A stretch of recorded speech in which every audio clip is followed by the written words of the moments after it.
Do you want to see how I plan my throwing workouts? If so, just keep watching.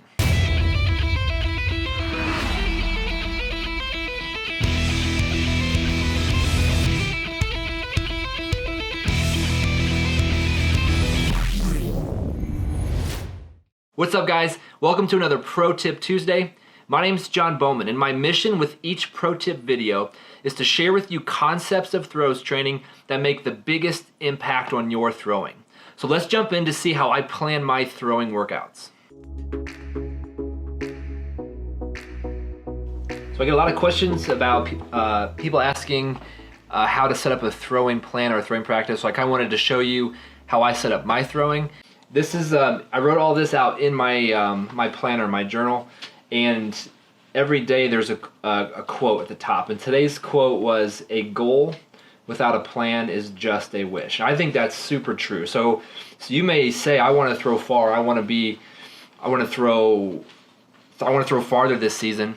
But if you don't make a plan to throw farther, then you probably won't, or you're going to have a harder time reaching that goal. And again, with like a throwing plan like this, the goal isn't so much that I have to perfectly follow it, but the plan, the intention is I'm being intentional with how much I'm throwing so that I have a good shot at getting my throws in.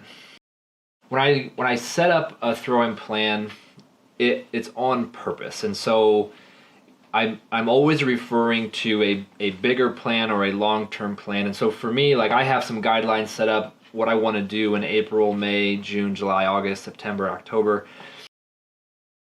You can see here my April guidelines, kind of what my intentions are for this month. And you'll see here, my goal is to throw 420 throws in 12 sessions. And for this month, that'll be over 5 weeks. I want 65% of my throws to be full throws. Full throws is where we learn essentially how to throw our farthest. And so over the course of month to month, we change kind of what percentage of full throws I'm doing. And part of this is just to add some variety and just to make sure we're focusing on the same thing. So for April, for example, 65% of my throws, if I want that to be full throws, that's going to be about 275 full throws in this month. And then I want 40 of those to be with the heavy discus. So if we go down here again to look at, you can see what I've got broken down here. So it's kind of some columns. So each vertical column represents a week. Kind of see that. And then each horizontal row would be a day. So for example, week 4, day 1, this is my stuff. That's what I'm going to do. Week 5, day 2, this is my workout. So just kind of see, that's how that works.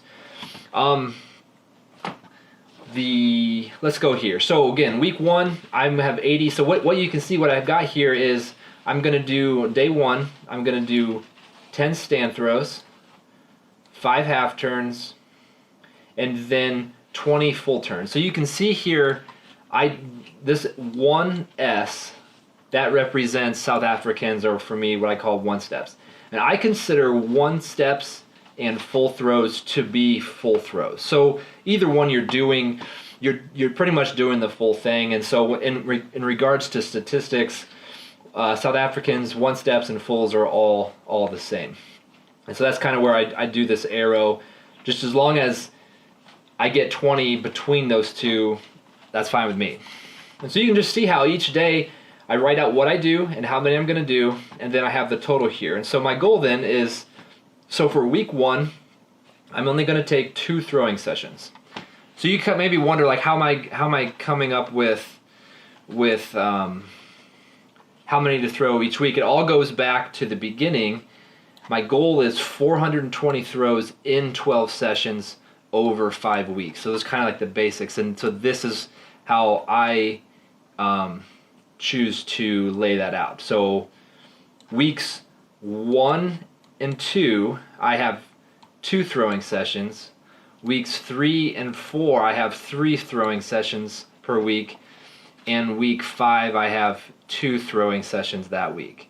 And again, there's no right or wrong. This is just how I wanted to create some variety and kind of what I wanted to do. So you can see between these 2 sessions, I get 80 throws, and then between those 80 throws, I know I want to take this many full throws, and essentially go week by week. So you can see here, then on week 2, week 1 and week 2, they're the same workouts. Week 3 and week 4, those are the same workouts from week to week. And then week 5 is a little bit more variety. And what I've done here is I'm taking more full throws. So when you start looking to make your plan for throwing, what my advice to you would be to figure out how many throws you want to take that month, how many practices you want to do it in, and then over how many weeks you're doing it. So again, like some weeks there's 4 weeks practical weeks, and some months there's 5. So just kind of whatever. Do that, and then depending on your level, whatnot, you can get a little bit fancier to see how many full throws you want to take, or how many stand throws and half turns. What really matters is that you're getting in your number of throws, and at least 50% of your throws should be full turns. Even if you're still learning how to do that, then just focus on more half turns. But again, the point is, you're going to throw your farthest out of a South African or a full throw, so that's what you want to practice, and then go there. If you want this throwing workout, you can look at it. It's on my website, my throws training resources, bowmanthrows.com. I will put this workout there, and if you want me to build a custom workout for you that fits your needs and what you have, you can also get that through my website. That's it for today's video. If you liked it and if it added value to your throwing, go ahead and smash that like button. And if you want to see more of my training content, head on over to my website, bowmanthrows.com, to see my throws training resources. You guys are doing great, and I'll see you on the next video.